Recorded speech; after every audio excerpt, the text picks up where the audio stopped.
الحمد لله وكفى وسلام على عباده الذين اصطفى أما بعد فأعوذ بالله من الشيطان الرجيم بسم الله الرحمن الرحيم وعجبوا أن جاءهم منذر منهم وقال الكافرون هذا ساحر كذاب أجعل الآلهة إله واحد إن هذا لشيء عجاب أما بعد والله أعلم بأسرار كتابه فقال النبي صلى الله عليه وسلم بلغوا عني ولو آية رواہ البخاری۔ عزیز سامعین کرام، آج کا جو ہمارا موضوع ہے وہ کافرین کے نبی کریم صلی اللہ علیہ وسلم پر اعتراضات اور قرآن مجید کے جوابات۔ اللہ جل شانہ نے خود عصمت نبوت کا جو پہرا دیا ہے، اور اللہ جل شانہ نے جو فلسفہ نبوت کا قرآن مجید میں بیان فرمایا ہے وہ سب کے سامنے عیان ہے۔ اللہ جل شانہ نے نبی کریم صلی اللہ علیہ وسلم کو جو مرتبہ و مقام عطا فرمایا اور اس کا ہر کسی کو ادراک ہے۔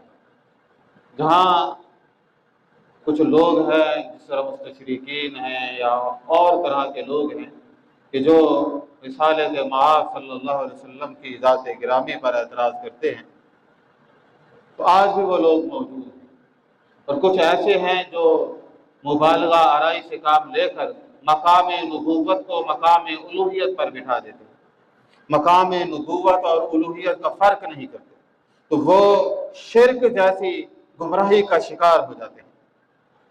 تو ہم نے مقام رسالت کا وہ تصور حاصل کرنا ہے جو خود قرآن مجید فرقان حمید نے ہمیں دیا۔ لوگوں کی باتوں پہ عقیدے نہیں بنا کرتے، ایمان اور نظریہ کسی عالم صاحب کی کتاب یا کسی کی تقریر پر نہیں ہوتا، اس کے لیے عقیدہ کے لیے نصوص چاہیے ہوتی ہیں، اللہ تعالیٰ کا فرمان چاہیے ہوتا ہے کہ اس کے نزدیک کسی کی حقیقت کیا ہے اور اس نے ہمیں کس طرح توحید، رسالت اور آخرت جیسے تصورات کو قبول کرنے کی جو ہے تعلیم دی ہے۔ یہ سورہ صاد کی 2 آیات مبارکہ تھی جس کے اندر 2 بنیادی طور پر اعتراضات کفار کے بیان ہوئے۔ ایک تو کفار نے اعتراض کیا آپ صلی اللہ علیہ وسلم کی ذات پر، اور دوسرا آپ کے کام یا اعمال پر۔ تو پہلا اعتراض یہ تھا ان کا، اور قرآن مجید میں یہ مختلف الفاظ اور مختلف اسپیکٹ میں بیان ہوا۔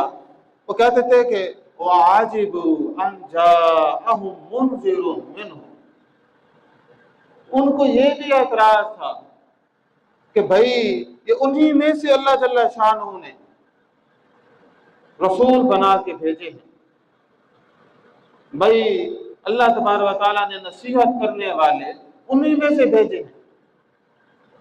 ان کو ایک یہ بھی اعتراض تھا کہ ان میں سے بنا کے بھیجنے تھے۔ آگے پھر ہم بات کو آگے پھیلائیں گے تو یہ ساری آیات اپنے وقت پہ آ جائیں گے۔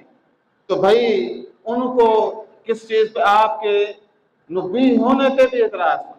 وہ کہتے تھے کہ یہ اتنی بڑی بستیاں ہیں، امیر لوگ، بڑے بڑے وجاہت والے لوگ موجود ہیں، ان پر نہیں اترا، ان کے اوپر قرآن اتر گئے۔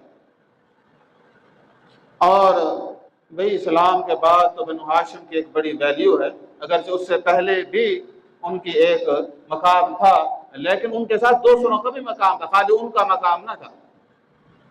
عرب کے طاقتور قبیلے اور بھی موجود تھے، اور اسی خانوادے میں سے اسی قصی کی اولاد تھے، وہ بھی بنی اسماعیل تھے، وہ بھی ابراہیم علیہ السلام کی اولاد تھے، وہ کسی اور کی نہیں تھے۔ تو اللہ جل شانہ نے جو فضل کیا بنو ہاشم پہ کہ جو ان کے اندر اللہ تبارک و تعالیٰ نے کیا ہے رسول بھی آپ صلی اللہ علیہ وسلم کو مبعوث فرمایا۔ اب اس پہ اوپر کسی کو کوئی اعتراض ہو سکتا ہے؟ تو انہوں نے پہلے تو آپ صلی اللہ علیہ وسلم کی ذات پر اعتراض کیا ایک یتیم ہے، غریب ہے، ان کے اوپر کیسے جو ہے جو عام سے بندے ہیں، اتنے اتنے سردار موجود ہیں، ان پر قرآن نازل ہوتا ہے۔ تو یہ ایک اعتراض تھا۔ دوسرا الزام تھا، اور الزام بھی بہت گھٹیا الزام تھا، وقال الکافرون ھذا ساحر کذاب۔ نعوذ باللہ، کافر لوگ یہ کہتے تھے کہ آپ صلی اللہ علیہ وسلم ساحر ہیں، جادوگر ہیں، کہ جو آدمی ان کی بات سنتا ہے ان کا ہو کے رہ جاتا ہے۔ اس میں تو کوئی سچ دوسری بات نہیں کہ جو آدمی جس کا شرح صدر ہوتا، سچ سنتا، وہ انہی کے اوپر ایمان لاتا، انہی پر ایمان لا کر انہی کے جو اترا ہوا قرآن تھا اسی کے اوپر وہ اپنی زندگی گزارنا شروع کر دیتا۔ وہ کہتے تھے کہ یہ نعوذ باللہ ساحر ہیں، کوئی اگر ان کی بات سن لے، قبول کر لے، پھر وہ ماں باپ کا بھی نہیں رہتا، کسی کا بھی نہیں رہتا۔ آپ کے سامنے صحابہ کی مثالیں موجود ہیں۔ تو اگر ماں باپ رکاوٹ بنے دین کیا کہ انہوں نے ان کو بھی چھوڑ دیا، تجارتیں، جائیدادیں، گھر، اولادیں، ہر شے چھوڑی، بیویاں چھوڑی، کسی نے شوہر چھوڑے، اور اسی طرح یہ، لیکن دین نہ چھوڑا۔ تو یہی کہتے تھے دنیا کی ہر قیمتی چیز تو وہ کیا کرتے ہیں، چھوڑ دیتے ہیں، ایمان نہیں چھوڑتے۔ حالانکہ ان کو یہ پتہ نہ تھا ایمان سب سے بڑی دولت ہے، ایمان سے کوئی بڑی دولت ہے؟ تو یہ ایسی دولت ہے جو انسان کو جنت کی ایسی نعمتیں، ایسی دولتیں عطا کرتی ہے کہ دنیا کی دولتیں اس کے لیے جو ہے کام آ ہی نہیں سکتی۔ ایک چیز بھی دنیاوی دولت سے خریدی نہیں جا سکتی۔ تو عزیز سامعین کرام، دوسرا ان کو اعتراض تھا آپ صلی اللہ علیہ وسلم کے مشن پہ۔ کس چیز پہ؟ مشن پہ، آپ کی بات پہ، آپ کے کلام پہ۔ اور وہ کہتے تھے اجعل الآلہۃ الہ واحد۔ وہ یہ کہتے تھے کہ بھائی یہ جتنے الہ سازی ہمارے ہاں موجود ہے، انہوں نے ان کو چھوڑ کر کس کے اوپر؟ اجعل الآلہۃ الہ واحد، ایک الہ واحد، یعنی سب کو چھوڑ کر وہ سارے معبود کچھ بھی نہیں ہے، ایک الہ واحد ہے۔ یہ کیسے ہو سکتا؟ یعنی دنیا کے اندر جتنے بھی مذاہب موجود تھے اور آج ہیں، ان کے اندر اگر کوئی مشترک ہے وہ شرک ہے۔ وہ شرک میں ہر مذہب کسی نہ کسی غیر اللہ کو خدا بنائے کھڑا، عیسائیت، یہودیت، ہندوازم، چاہے کوئی بھی آپ دین لے لیں، اس کے اندر کون سی چیز ہوگی؟ ان کے اندر مشترک شرک ہوگا۔ انہوں نے کہا کہ یہ کیسا رسول ہے، کہتے سارے الہوں کو چھوڑ دو، جنہوں کی عظمتوں کے گیت صدیاں ہم گاتے رہے، ان کو چھوڑ دیں، بس ایک الہ بس۔ اور اللہ تعالیٰ نے اس لیے کہا نا علیہ صلی اللہ بکاف عبدہ، کیا اللہ تعالیٰ اپنے بندے کو کافی نہیں ہے؟ تو وہ کہ الہ واحد، ان ھذا لشیء عجاب، بے شک یہ تو کوئی بڑی عجیب بات ہے، ایک الہ، کسی کا در نہیں، کوئی در بھی نہیں جانا، صرف جانا ہے کدھر؟ ایک الہ کے در پہ، الہ واحد۔ آج بھی آپ دیکھ لیں بھائی نام نہاد مسلمان، ایک خدا پہ اتفاق نہیں ہوتا، کہیں نہ کہیں سے کوئی بزرگ، کوئی نہ کوئی علی ولی نبی نکل ہی آتا ہے نا، کوئی نہ کوئی تو مشکل کچھ ہے، خالی اکیلا نہیں چاہیے۔ نعوذ باللہ کہ تنہائی کے مارے وہ اللہ سے یہ کہہ دو کہ بندوں کا بھی خواجہ اور فرشتوں کا بھی خواجہ، اللہ کے پاس وحدت کے سوا رکھا کیا ہے؟ جو کچھ لینا ہے در مصطفیٰ سے لے لیں۔ اللہ کو کیڑی سے پلے، اللہ کے پلے کیا ہے؟ وہ تو وحدت ہے۔ جو کچھ لینا ہے کس سے لے لیں گے؟ در مصطفیٰ سے لے لیں گے۔ تو بھائی شرک کے اڈے بنائے گئے اور یہ ساری دکانیں چمکائی گئی کہ مشن سب کا ایک ہے، اور وہ یہ ہے کہ میاں اکیلے اللہ کو نہ پکارو۔ چھوٹا موٹا کوئی سفارشی یہ بھی ہیں، یہ ادھر سے کوئی بنا لو، ادھر سے بنا لو، کوئی نہ کوئی تو منو تو صحیح، اس میں اختلاف نہیں ہے۔ جیڑے مرضی بزرگ کو پکارو صحیح۔ بھئی یہ ہے کہ کسی مثال یہ انڈیا والے اجمیر خواجہ غریب نواز ہیں، انہوں فتویٰ کٹا ہوئے جڑا ہے نا بھائی پاکستان والے جو ہیں علی حجویری یا بہاؤدین زکریا یا خواجہ فرید، ان کے ماننے والے گمراہ ہیں، اس لیے کہ وہ ہمارے بزرگوں کو نہیں مانتے، یا ادھر حاضرین ہے کوئی نہیں لڑے گا واپس، وہ کہتے ہیں جدھر مرضی جاؤ، وہ بھی بس مانگو ضرور، کوئی نہ کوئی اپنا جو ہے اللہ تعالیٰ کے سوا بھی کوئی رکھو کھاتا، خالی اللہ صحیح نہیں، وہ تو بالکل بھی قبول نہیں ہے، کوئی نہ کوئی ہو تو وہ لازمی ہے۔ انہوں نے یہی کہا اجعل الآلہۃ الہ واحد ان ھذا لشیء عجاب، یہ کوئی بڑی جو ہے نا عجیب سی بات۔ پھر وہ یہ بھی انہوں نے کہا ما سمعنا بھذا فی ملۃ الآخرہ، انہوں نے کہا کہ ما سمعنا بھذا، ہم نے ایسا کبھی نہیں سنا، فی ملۃ الآخرہ، کسی اور یہ جو بات کرتے ہیں نا آپ صلی اللہ علیہ وسلم ایک الہ لا الہ الا اللہ، پورے اسلام کا خلاصہ ہے لا الہ الا اللہ، یہ جو بات کرتے ہیں لا الہ الا اللہ، ما سمعنا بہذا فی الملۃ الآخرہ، ہم نے آپ سے پہلے کسی بھی ملت کے بارے میں ایسی بات نہیں سنی تھی، کوئی ایسی بات نہیں کرتا۔ پھر آپ بتا دیں اسلام کے علاوہ کون سا وہ دین ہے جو اللہ وحد کی عبادت کرنے کا درس دیتا ہوں؟ تو ہے، آج بھی 3500 ادیان موجود ہیں، 3500 دین موجود ہیں، سب کے اندر ایک ہی بات مشترک ہے، شرک، بس کوئی نہ کوئی شے خدا بنا لیں گے، اور ہندوستان تو ماشاءاللہ اس کے تو تخم میں بھی شرک ہے، اس کی مٹی میں بھی شرک ہے۔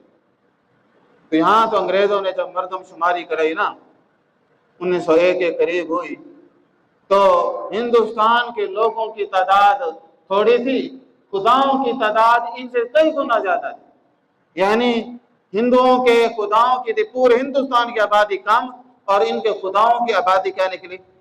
زیادہ نہیں۔ تو آپ یہ اندازہ لگائیں کہ ایسے بیچارے لوگوں کا اور کیا مثال، اتنے خدا سازی کی فیکٹریاں آئیں گی۔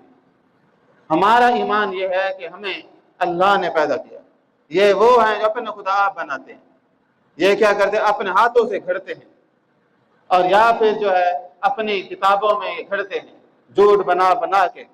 تو فرمایا کہ ما سمعنا بہذا فی الملۃ الآخرہ، اللہ جل شانہ نے پھر ان کا جواب بھی دیا، فرمایا کہ یہ جو اعتراض کر رہے ہیں نبی کریم صلی اللہ علیہ وسلم کی ذات مبارکہ پر بھی، اور اس کے بعد آپ صلی اللہ علیہ وسلم کی مشن پر بھی، اجعل الآلہۃ الہ واحد، کہ یہ انہوں نے سارے الہوں کو چھوڑ کر ایک الہ جو بنا لیا ہے، ما سمعنا بہذا فی الملۃ الآخرہ، تو ایسی بات ہم نے کبھی کسی سے نہیں سنی، پہلے بھی تو قومیں گزری اتنے موجود ہیں، وہ کسی نے نہیں کہی، ان کی انوکھی ہی بات ہے۔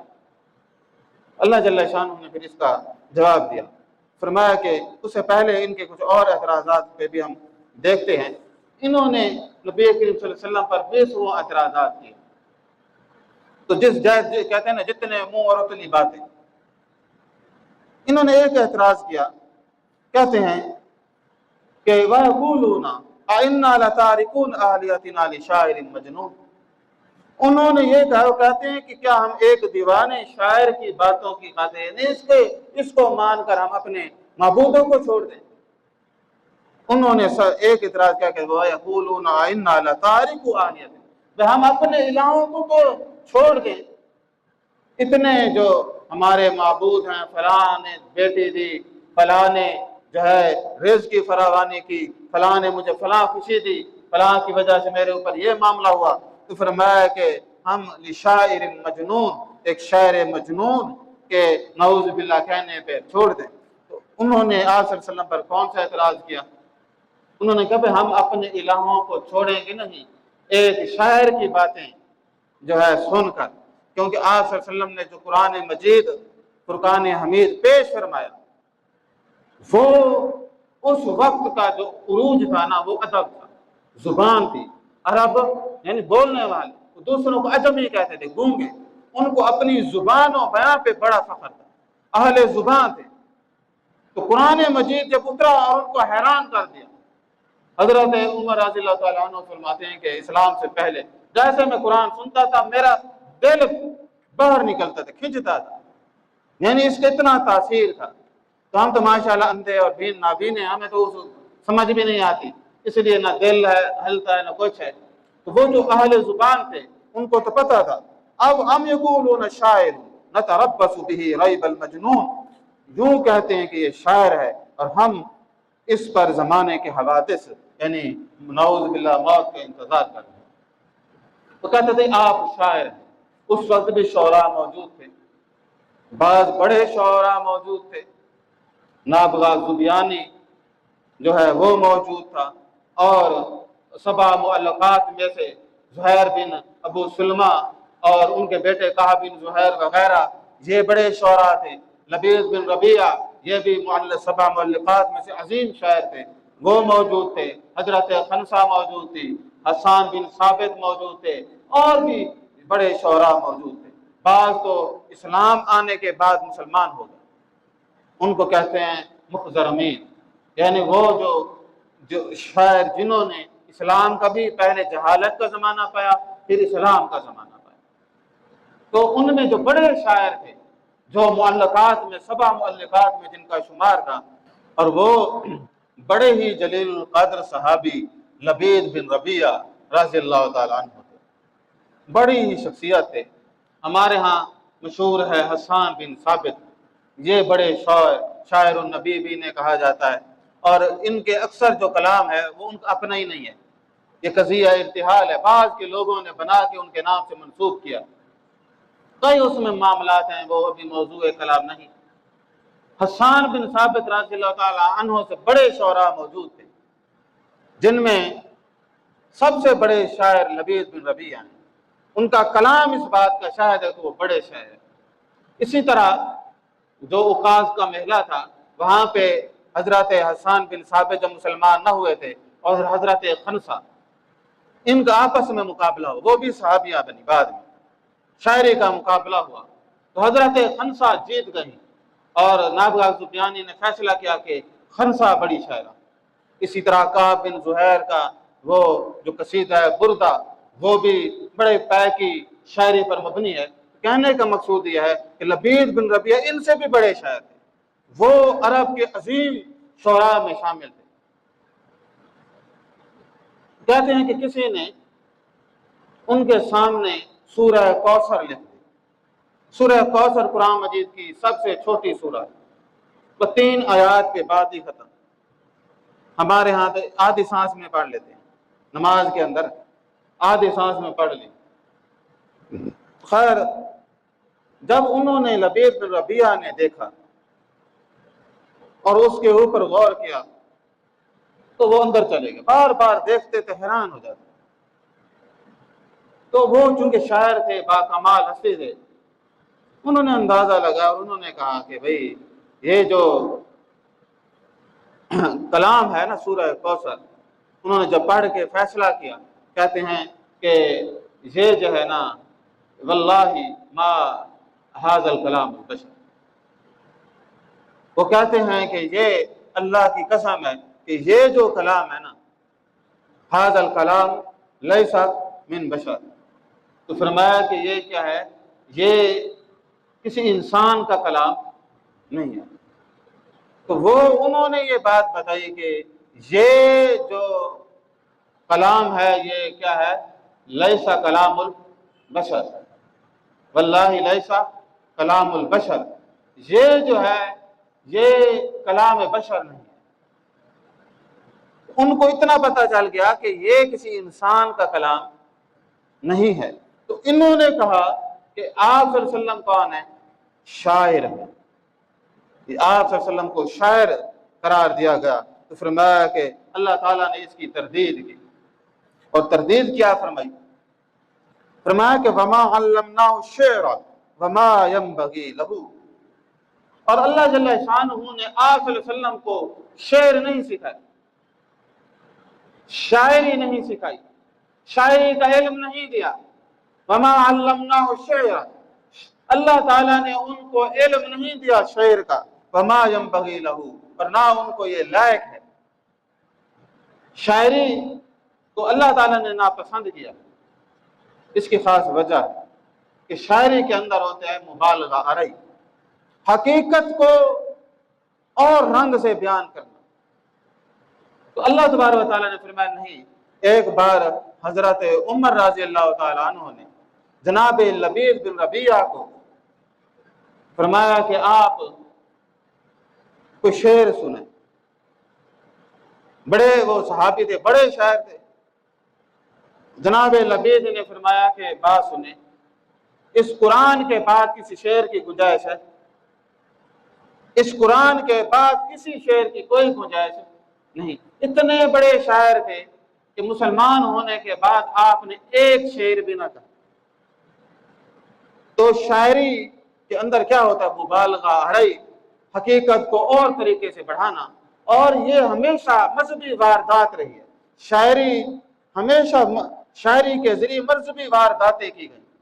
یہ جو ہندوؤں کی الہامی کتابیں ہیں یہ بھی شاعری تھی پہلے سنسکرت میں، یہ بھی کیا تھی؟ شاعری۔ تو شاعری کے ذریعے انہوں نے کیا کیا؟ اپنے مذہب کو پھیلایا، ترانے، شاعری۔ اور اسی طرح جو عیسائیت یورپ میں پھیلی، اور وہ عیسائی جو تھے وہ بھی کیا کرتے تھے؟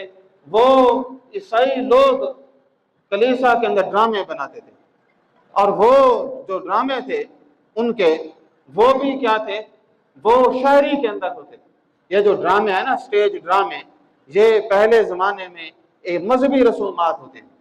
یہ مذہبی عیسائی لوگ ڈرامہ ایکٹ کرتے تھے، لوگوں کو دکھاتے تھے، تبلیغ کا ایک ذریعہ تھا۔ اور یہ پہلے سارے ڈرامے، مسرحی ڈرامے وغیرہ، یہ کیا ہوتے تھے؟ کس زبان میں ہوتے تھے؟ یہ جو ہے یہ شاعری میں ہوتے تھے۔ ہندوؤں کے بھی ڈرامے شاعری میں، اور ہندوؤں کی مذہبی کتابیں بھی شاعری میں، عیسائیوں کی تبلیغ بھی شاعری میں۔ ہمارے ہاں جتنے فرقے ہیں اور ان کی جو خاص آئیڈیالوجی ہے وہ ساری ہے شاعری۔ آپ دیکھ لیں شیعت کے اندر، روافضت کے اندر سارا کام شاعری ہے۔ سارے مرثیے یا وہ سارا ذریعہ میڈیم کون سا یوز ہوتا ہے؟ شاعری۔ شرک افکارات نعتوں کی صورت میں کیا چیز ہے؟ شاعری۔ آپ جس محفل میں جائیں یہ کوئی ہوتی ہیں، ساری شاعری ہوتی ہے۔ میڈیم جو ہوگا وہ کیا ہوگا؟ شاعری ہوگا۔ شاعری کے ذریعے حملہ کرنا کہ وہ مبالغہ آرائی اور ان چیزوں کو، تو جہاں شرک کی آبیاری ہوگی۔ آپ صوفیہ کے دیکھیں کارنامے، صوفیہ کا بھی جو حملہ ہے وہ شاعری کے ذریعے۔ اور شاعری ایک ایسے صنف ہے کہ جو مرضی بات کہہ دے۔ اور اسی طرح آپ گانے دیکھ لو، وہ بھی شاعری ہوتی ہے نا۔ جتنی بےہودہ بات ہو گانوں کے ذریعے کہتے کوئی تاس مس نہیں ہوتا۔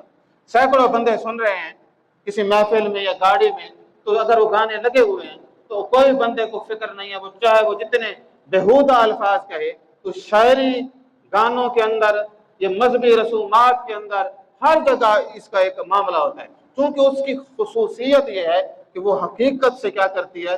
اور بڑھا کے مبالغہ آرائی اور دوسری چیزوں کی جانب کیا کرتی ہے؟ وہ لے جاتی ہے۔ تو اللہ جل شانہ نے فرمایا کہ ہم نے آپ صلی اللہ علیہ وسلم کو وما علمناه الشعر وما ينبغي له، فرمایا ہم نے ان کو شاعری کا علم نہیں دیا، یہ آپ کے لائق ہی نہیں تھے۔ اس لیے آپ صلی اللہ علیہ وسلم شاعر و شاعری سے شغف نہ رکھتے تھے۔ اور بڑے بڑے شعراء جب مسلمان ہوئے تو انہوں نے شاعری چھوڑ دی۔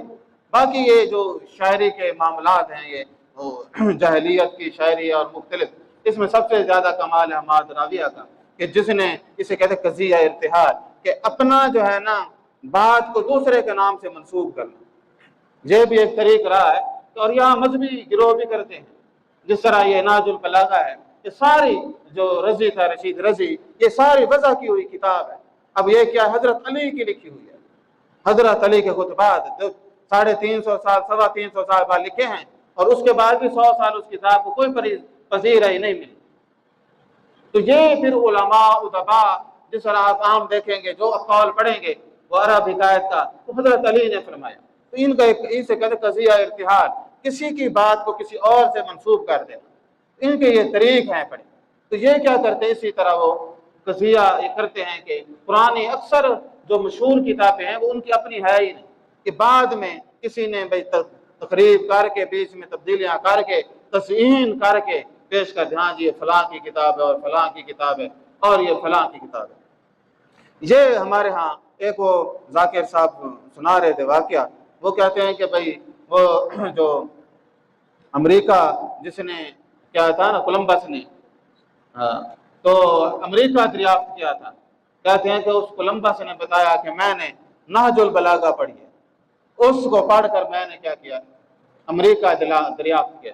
تو بڑی بات ہے کہ کولمبس نے امریکہ نہج البلاغہ پڑھ کے دریافت کیا۔ یہ اندھے تھے، یہ تو پڑھ رہے تھے، یہ کر لیتے دریافت، کس جگہ لکھا ہوا ہے؟ ان کے بیچاروں کے اپنے جھوٹ ہیں، اپنے خرافات ہیں۔ تو یہ اس طرح سے کئی واقعات بندہ عجیب و غریب، اس دلدل میں ہم نہیں جانا چاہتے۔ کہنے کا مقصود یہ ہے اللہ تبارک و تعالیٰ نے فرمایا کہ یہ قرآن شاعری نہیں ہے، یہ قرآن شاعری نہیں ہے، یہ کوئی اس طرح کا مبالغہ آرائی کا کلام نہیں، اس کی ہر بات 100% سچائی پر مبنی ہے۔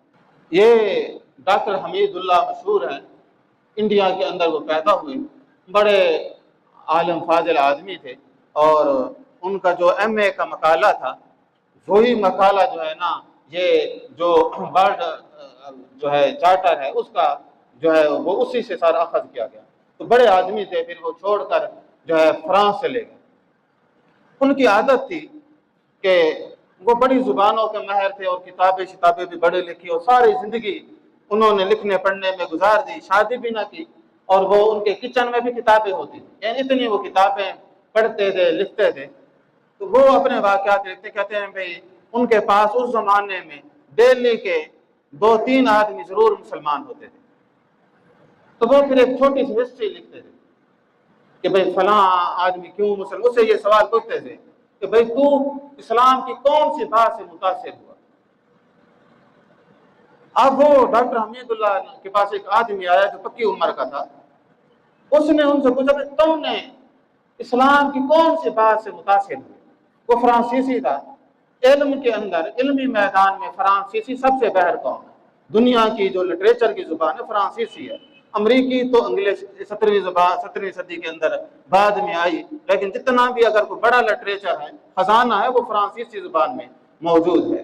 خیر، اب انہوں نے پوچھا کہ تو کیوں مسلمان ہوا؟ تو حمید اللہ کہتے اس نے مجھے ایسا جواب دیا جو جواب اس سے پہلے کسی نے نہ دیا تھا، اور میری سمجھ میں بھی نہیں آیا۔ انہوں نے کہا کہ مجھے نا قرآن کی موسیقی نے حیران کر دیا۔ تو حمید اللہ باقی چیزوں کے تو ماہر تھے، ان چیزوں کے صوتیات کے ماہر نہ تھے، اور یہ جو صوتیات کا علم ہے نا خاص طور سے قرآنی فلسفے میں، یہ اب جدید آیا ہے، اس کے اوپر اب جدید تھیسز اور لوگ کر رہے ہیں یہ جو صوتیات کے بارے میں۔ تو وہ عربی میں تو عربی کتابوں میں تو استعمال ہوتی ہے موسیقی ہے، جس طرح آذان ہوتی ہے، یہ کون سی ہے؟ وہ کہتے ہیں مدینے کی موسیقی پر ہے، یہ مکہ کی ہے، تو یعنی وہ جو طرز ہوتی ہے۔ تو حمید اللہ کہتے ہیں کہ میں بڑا حیران ہوا، کیونکہ ہمیں تو ان باتوں کو پتہ نہ تھا کہ کیا چیز ہے، کہ وہ بڑا موسیقار تھا۔ کہتا ہے کہ ایک بار آیا، اس نے کہا کہ میں نے ان کو قرآن مجید، اس وقت کیسٹیں ہوتی تھی، میں نے کیسٹیں دی پہ سن جاتے، تو سنتا رہا۔ ایک بار واپس آیا، مجھے کہتا ہے کہ مجھے نا سارا قرآن مجید کی موسیقی ٹھیک، ایک جگہ غلط ہے۔ اس نے کہا مجھے تو نہیں پتا یار ایک جگہ، کون سی جگہ غلط ہے؟ تو کہتا ہے کہ بھائی جب پڑھتے ہیں نا اذا جاء نصر اللہ والفتح، تو پھر وہ آگے ختم ہو رہا ہے الناس یدخلون فی دین اللہ افواجا، تو کہتے ہیں اس کی موسیقی مجھے سمجھ نہیں آئی۔ اچھا، کہتا ہے میں جب چھوٹا تھا نا تو میں قرآن مجید پڑھتا تھا، اور یہ واقعہ اس نے بھی بتایا، اور ایک اور بڑے عالم تھے، وہ فوت ہو گئے ہیں، کراچی کے اندر تھے، ان کے بیٹے بھی بڑے عالم ہیں، ان کے ایک رسالے پہ میں نے پڑھا تھا ایک دفعہ، لیکن میں نے کبھی غور نہ کیا اس اسپیکٹ میں کہ کیا بات ہے کیا نہیں۔ انہوں نے بھی کسی قاری کے حوالے سے یہ لکھا تھا، تو انہوں نے کہا کہ اکبر چلو بھائی تجھے نہیں پسند تو ان دونوں کو ملا کے پڑھ۔ وہ کہتے تھے کہ اذا جاء نصر اللہ والفتح ورأیت الناس، اس کے ساتھ ملا۔ تو جب انہوں نے وہ ملا کے پڑھی تو کہتے اب ٹھیک ہے، سلام کے اور چلا گیا۔ تو وہ جو تھا نا حمید اللہ، ڈاکٹر حمید اللہ صاحب، وہ بڑے حیران ہوئے۔ خیر، کہنے کا مقصد یہ ہے کہ یہ قرآن مجید کوئی شاعری کی کتاب نہیں ہے، وما علمناہ الشعر وما ينبغي له، بلکہ یہ تو اور طرح کی کتاب ہے کہ نہ وہ شاعری ہے، نہ کیا ہے وہ نصر ہے۔ دیکھیں اللہ تعالیٰ کا ایک فضل ہے کہ اس نے رسول چنے، آپ صلی اللہ علیہ وسلم کو منتخب فرمایا ہے نا۔ یہ جو رسالت کا منصب ہے نا، یہ کسی طرح سے جو ہے یہ آپ کوئی درجہ حاصل کر کے نہیں حاصل کرتے، آپ پی ایچ ڈی کر لیتے ہیں یا کوئی آپ کوئی چلہ وغیرہ یا کوئی آپ لاکھوں نفل پڑھتے ہیں کوئی منصب پہ پہنچ جاتے ہیں، یہ کوئی ڈگری نہیں ہے، یہ اللہ تعالیٰ کی عطا ہے، جس کو چاہیں نبی بنا دے۔ تو یہ کسی اور کے اختیار میں نہیں ہے۔ جب کفار مکہ نے آپ صلی اللہ علیہ وسلم کی ذات پر اختلاف کیا اور آپ کے مشن پر اجعل الآلہۃ الہا واحد، وہ کہتے تھے یہ کس طرح کی باتیں کرتے ہیں کہ یہ کہتے ہیں سارے الہ چھوڑو ایک الہ کو مانو، ما سمینا بہذا فی ملت الاخرہ، یہ ایسی بات انہوں نے کی ہے پوری کائنات عرضی میں کسی نے ایسی بات نہیں کی کہ ایک خدا کو مانو۔ بھئی پہلے یہودی بھی موجود ہیں، عیسائی بھی موجود ہیں، وہ 3 کے قائل ہیں، وہ 2 کے قائل ہیں، اور کفار 360 کے قائل ہیں، باقی ملحد وغیرہ موجود ہیں، تو سارے کسی نے کوئی خدا بنائے ہوئے ہیں نا۔ تو یہ عجیب ہے، کہتے کسی کو نہ پکارو، صرف ایک کو پکارو، اسی پہ تکلیف تھی۔ اللہ تعالیٰ نے اس کا جواب دیا، فرمایا کہ ام عندہم خزائن رحمت ربی، کیا ان کے پاس اللہ تعالیٰ کی رحمت کے خزانے ہیں؟ ربک العزیز الوہاب، جس کی شان یہ ہے کہ وہ عزیز بھی ہے وہاب بھی ہے۔ تو اللہ جل شانہ نے فرمایا کہ یہ کس کے پاس یہ خزانے ہیں؟ ان کے پاس عندہم خزائن رحمت ربی، اور خود اللہ تبارک و تعالیٰ نے اسی بات کو کھول کے بیان فرمایا۔ سورۃ الانعام میں فرمایا آپ کہہ دیں قل لا اقول لکم عندی خزائن اللہ، کہ آپ صلی اللہ علیہ وسلم کی ذات مبارکہ کو آپ ان کو کہہ دیں میں یہ نہیں کہتا، لا اقول لکم، میں تم سے یہ نہیں کہتا کہ عندی خزائن اللہ، میرے پاس خزانے۔ سورہ ہود میں فرمایا ولا اقول لکم عندی خزائن اللہ، کہ میں یہ نہیں کہتا کہ میرے پاس کوئی خزانے ہیں۔ اللہ جل شانہ نے فرمایا کہ یہ جتنے بھی خزانے ہیں کسی کے پاس نہیں ہیں، بلکہ وَإِن مِّن شَيْءٍ إِلَّا عِندَنَا خَزَائِنُهُ وَمَا نُنَزِّلُهُ إِلَّا بِقَدَرٍ مَّعْلُومٍ، فرمایا کہ یہ جتنی بھی چیزیں ہیں ان سب کے ہمارے پاس خزانے، یہ ہدایت کے خزانے، دولت کے خزانے، صحت کے خزانے، نعمتوں کے خزانے، رحمتوں کے خزانے، یہ کس کے پاس ہے؟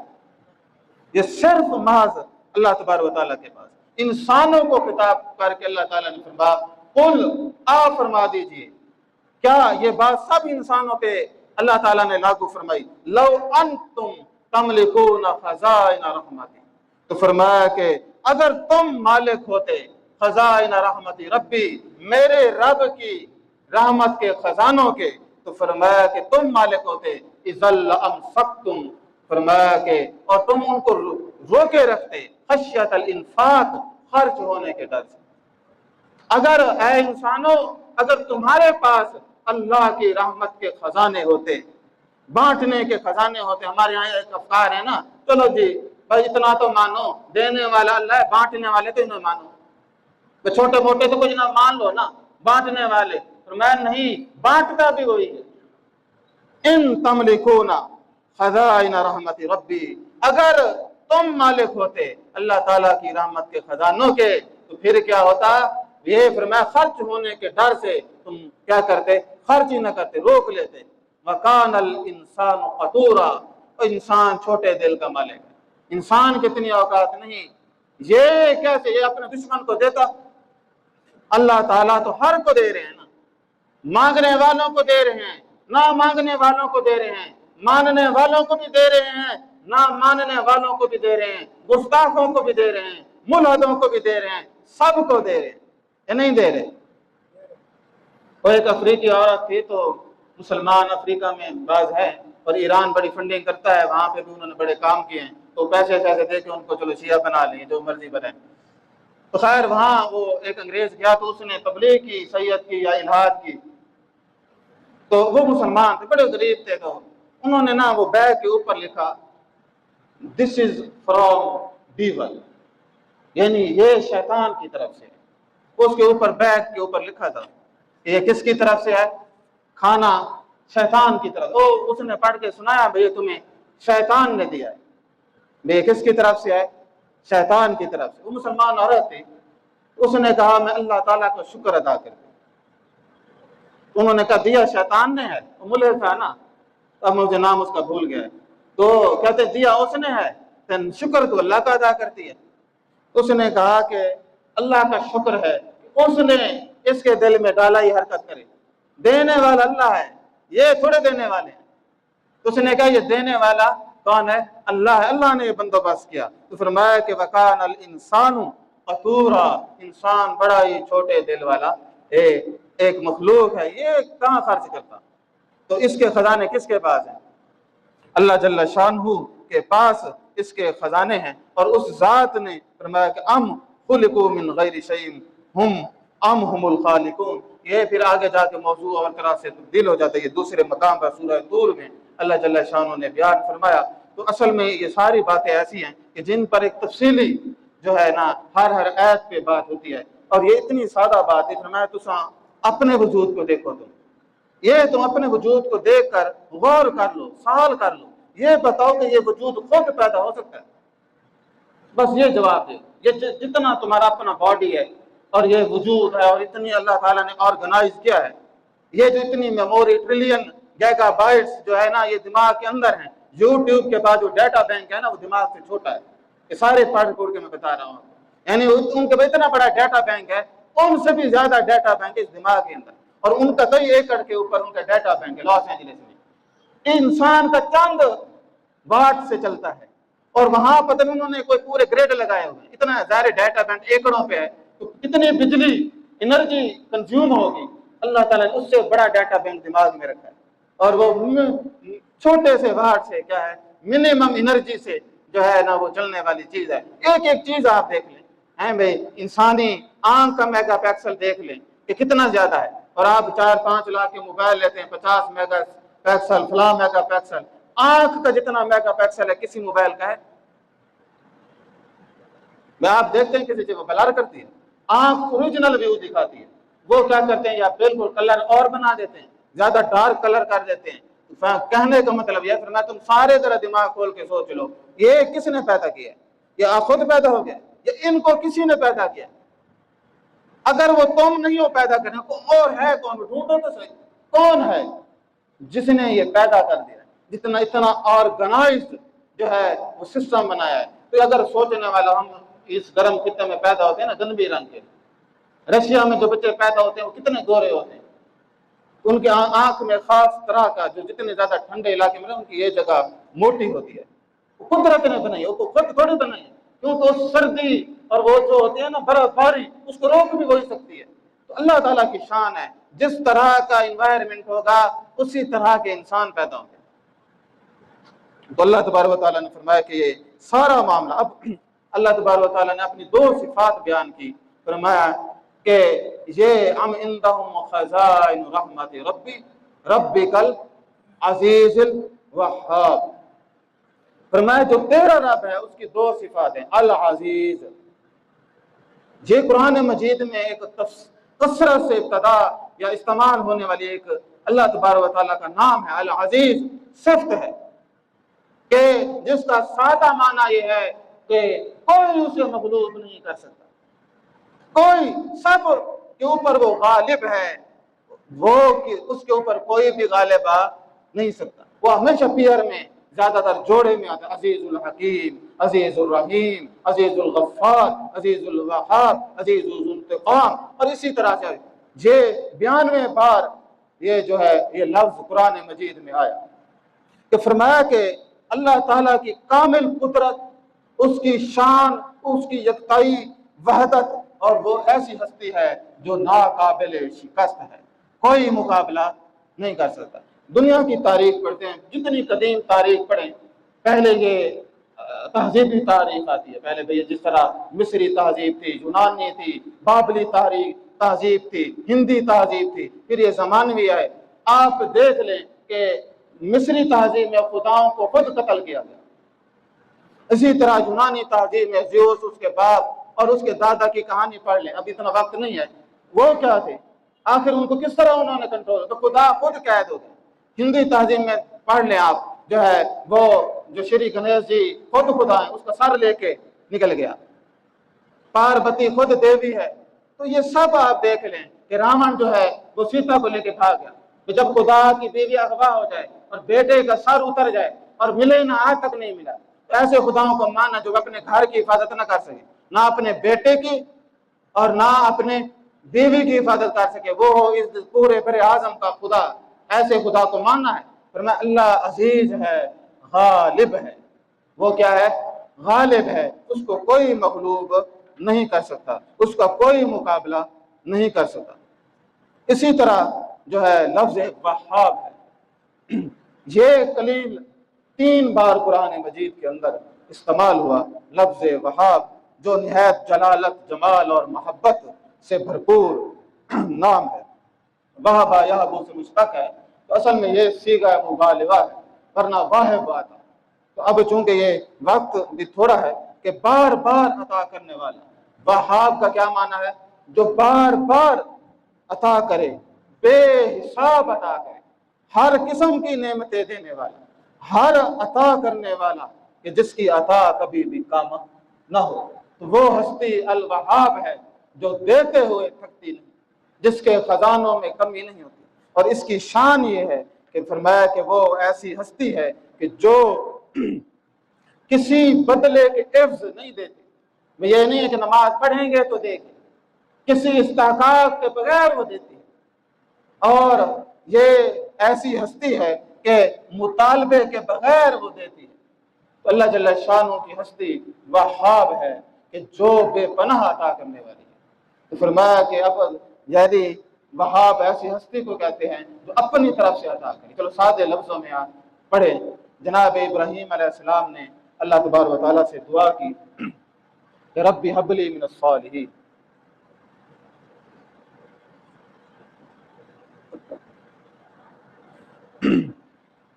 انہوں نے دعا کی کہ رب ہب لی من الصالحین، کہ مطلب یہ ہے کہ پروردگار بیٹے کا حق میرا نہیں ہے، مجھے اپنی طرف سے عطا کر، ہبا کر، مجھے تحفہ دے، انعام دے۔ رب حب لی، یہ نہیں کہا ایتنی، اور اللہ تعالیٰ نے اپنے لیے معطی کا لفظ بھی استعمال نہیں کیا، فرمایا کہ مجھے رب حب لی من الصالحین، مجھے میرا حق نہیں بنتا، تو مجھے عطا فرما۔ اسی طرح جناب زکریہ علیہ السلام کی دعا، اسی طرح اس دعا پہ بس اختتام کرتے ہیں، موضوع طویل تھا، کہ سورہ آل عمران میں آتا ہے کہ ربنا لا تزغ قلوبنا بعد اذ ہدیتنا، تو پروردگار عالم سے التجا ہے، اے پروردگار ہمارے دل کو ہدایت کے بعد جب تو ہدایت دے دے تو اس کو موڑنا، ہمارے دلوں کو تبدیل نہ کر، ٹیڑھا نہ کر ہدایت دینے کے بعد۔ وَحَبْ لَنَا مِن لَدُنْكَ رَحْمَةً، ہمارا حق نہیں ہے بلکہ کیا ہے؟ تیرا فضل ہے، تیرا کرم ہے۔ تو رب کیا ہے؟ وَحَبْ لَنَا مِن لَدُنْكَ، یہاں پہ بھی حَبْ لَنَا کا لفظ ہے۔ قرآن مجید کے اندر یہ بات بارہا دفعہ جب بھی آپ انبیاء علیہ السلام کا مانگنے کے سنیں گے تو یہی الفاظ استعمال کریں گے، وَحَبْ لَنَا مِن لَدُنْكَ رَحْمَةً، ہمیں اپنے پاس سے رحمت عطا کر، ہمارا حق نہیں ہے بھائی، یہ جو وجود ہے یہ ہمارا حق ہے، یہ اللہ تعالیٰ کا فضل ہے، یہ اللہ تعالیٰ کا فضل اور کرم ہے۔ جتنے احسانات اللہ تعالیٰ نے انسان پر کیے ہیں تو فرمایا کہ ان کا وہ شمار ہی نہیں کر سکتا، وَإِن تَعُدُّوا نِعْمَةَ اللَّهِ لَا تُحْصُوهَا وَلَا تُحْصُوهَا، کہ فرمایا کہ لا تحصوها، ان کا تم شمار ہی نہیں کر، کاؤنٹ انکاؤنٹیبل ہے۔ وَإِن تَعُدُّوا نِعْمَةَ اللَّهِ، اگر تم اللہ تبارک و تعالیٰ کی نعمتوں کو شمار کرنا چاہو، گننا چاہو، تو ان کا شمار نہیں کر سکتے تم۔ اور اسی طرح اللہ تبارک و تعالیٰ نے یہ بتایا کہ بس انسان اللہ تعالیٰ کا حق ادا کر سکتا ہے، ہرگز نہیں، جان دی ہوئی اسی کی تھی، حق تو یہ ہے کہ حق ادا نہ ہوا۔ تو اللہ تبارک و تعالیٰ ہمیں بھی اپنا شکر گزار بندہ بننے کی توفیق عطا فرمائے، اور دنیا میں اور آخرت میں اپنی وہابیت کے صدقے عطا فرماتے رہیں۔